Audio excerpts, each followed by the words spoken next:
தமிழுறவுகள் அனைவருக்கும் வணக்கம். பரம்பரை கொத்தடிமையை மிஞ்சிய செந்தில்வேல் இந்த தலைப்பில் தான் இந்த காணொலி நம்ம பேச இருக்கோம். அதாவதுங்க, தன்னை ஒரு ஊடகவியலாளர் என காட்டிக்கொண்டு இன்னும் திமுகவிற்கு முட்டு கொடுப்பது வழக்கமாக வைத்திருக்கிறார் இந்த செந்தில்வேல்.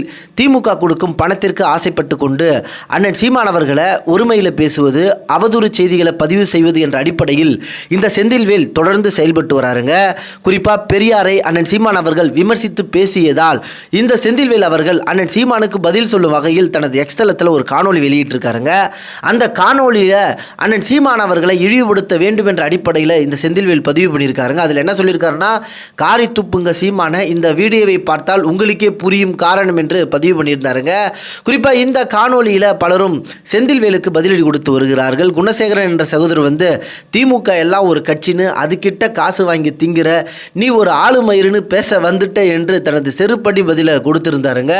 அண்ணன் சீமானை மட்டுமே விமர்சிப்பதை வழக்கமாக கொண்டிருக்கும் இந்த செந்தில்வேல் வெக்கமே இல்லாமல் தான் ஒரு பத்திரிகையாளர் என்று இன்று வரை பேசி வருவதை நீங்கள் எப்படி பார்க்குறீங்கன்றதை உங்களுடைய கருத்துக்களை தெரியப்படுத்துங்க. நன்றி, வணக்கம்.